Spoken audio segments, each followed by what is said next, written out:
Bisakah Anda mempercayainya? Hewan liar memilih pemiliknya sendiri. Itulah yang terjadi pada homo kecil ini. Dia menyukai gadis kecil di depannya, jadi dia hanya mengikutinya berkeliling. Seorang gadis tidak bisa menolak anjing yang lucu. 3 langkah dan 1 langkah ke belakang. Tetapi anak itu tenang. Ia terus mendesak adiknya untuk pergi, karena ia tahu ayahnya takut pada anjing. Tentunya mereka tidak akan diizinkan untuk memiliki anjing, dan karena itu tidak akan berhasil. Lalu mengapa tidak memulai? Tetapi Pupper yang dipilih tidak semudah itu untuk lolos dengan itu. Tepat ketika kakak beradik itu mengira mereka telah kehilangan anjingnya.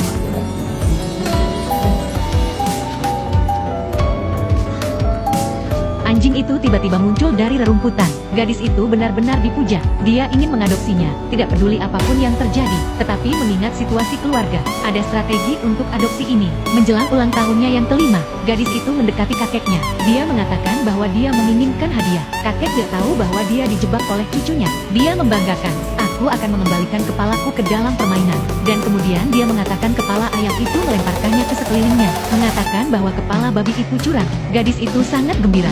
Dia membawa kakeknya langsung ke markas rahasia. Wajah kakek berubah menjadi hijau ketika ia melihat anjing itu.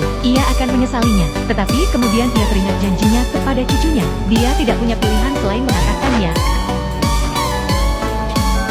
Kakek mencoba mengadopsi anjing itu secara diam-diam, tetapi ayahnya segera mengetahui. Ternyata, sang ayah dengan tegas menentang adanya seekor anjing di dalam rumah. Gadis itu sangat terpukul. Dia meraih anjing itu dan melarikan diri. Dia tidak pulang sampai larut malam. Keluarga sangat ingin menemukannya. Anak laki-laki itu mengatakan kepada ayahnya bahwa saudara perempuannya mungkin berada di tempat rahasia di taman bulan musim gugur, karena di sanalah anjing itu ditemukan. Sang ayah bergegas ke markas rahasia, dan gambar yang menarik perhatiannya benar-benar menggerakkannya. Gadis itu meringkuk di rerumputan dengan anjing dalam pelukannya, tertidur. Ia tampak menyedihkan dan tak berdaya. Pada saat itu, anak laki-laki itu mengatakan kepadanya mengapa adiknya ingin memiliki seekor anjing. Sang ayah terdiam. Ia memikirkan bagaimana ia hanya bekerja keras, tetapi ia lupa betapa banyak anak yang telah kehilangan ibunya. Betapa ia membutuhkan teman bermain yang penuh kasih sayang. Itu hanya seekor anjing. Seekor anjing hanyalah anggota keluarga lainnya, dan anjing itu pun menjadi bagian dari keluarga. Gadis itu menamainya Mary. Pada siang hari, Mary bermain dengan anak-anak di padang rumput, dan di malam hari, ia berjalan bersama kakeknya di jalan pedesaan. Bahkan ayahnya yang membenci anjing.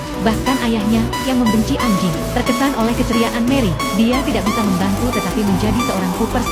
Waktu berlalu dengan cepat. Mary tumbuh besar, dan dia memiliki 3 ekor anak anjing. Tetapi pada saat ini, sesuatu yang aneh sedang terjadi di desa. Cacing tanah muncul di jalur-jalur ladang. Burung-burung gagak yang telah menetap terbang ke selatan. Awan-awan di langit mengambil bentuk yang aneh, tetapi tidak ada yang mewujudkan niat ini di dalam hati. Mereka tidak tahu apa yang akan terjadi selanjutnya. Tragedi terjadi malam itu. Mary sudah merasakan anomali. Ia tidur dengan panik, tetapi pada saat kakek dan saudara perempuannya menyadari bahayanya, tetapi sudah terlambat. Bumi tiba-tiba dan dengan hebatnya ketakutan. Perabotan di dalam ruangan bergetar. Kakek tidak bisa melarikan diri dengan kakinya. Gadis itu bersembunyi dalam pelukan kakeknya dalam ketakutan. Kakek dan cucunya terjepit di bawah lemari pakaian yang jatuh, tidak dapat bergerak.